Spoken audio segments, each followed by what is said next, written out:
सीता जी ने तिनके को उठाया और कहा कि मैं चाहूं तो तुझे इसी तिनके की तरह जला करके अभी के अभी खाक कर सकती हूँ, लेकिन तृण धरे ओटे। एक बार पिताजी को भोजन परोसने जा रही थी, तिनका पड़ा था। जानकी जी ने दिव्य दृष्टि से उस तिनके को जला दिया तो राम जी ने वचन लिया कि सीता जी मुझे वचन दो कि जब तक मेरी आज्ञा नहीं होगी आप अपनी शक्ति का प्रपात एक तिनके पर भी नहीं करेंगी। सीता जी कहती हैं मैंने प्रभु को वचन दे दिया है। वाल्मीकि रामायण में सीता जी रावण से स्पष्ट बोलती हैं, असंदेशात तु रामस्य तपश्चानुपालनात् न त्वाम करामि दशग्रीव भस्म भस्मारः तेजसा। मुझे प्रभु श्री राम जी का आदेश नहीं है रावण, असंदेशात तु रामस्य तपश्चानुपालनात्, और दूसरी मैं राम के प्राप्त करने के लिए तपस्या कर रही हूँ, और तपस्या के बीच में क्रोध करने से तपस्या नष्ट हो जाती है बीच में।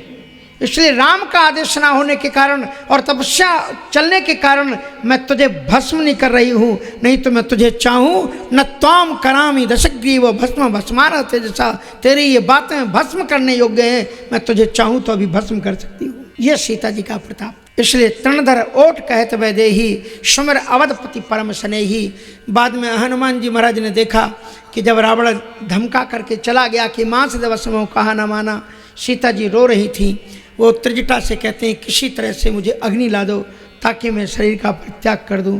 और जब त्रिजटा ने उन्हें समझाया निश्चिन अनल मिले सुन सुकुमारी, और जब वो त्रिजटा भी चली गई तो सीता जी रो रही थी और अशोक वृक्ष से प्रार्थना करती हैं, नूतन किसलय अनल समाना। और तब हनुमंत लाल जी महाराज ने मुद्रिका गिराई है।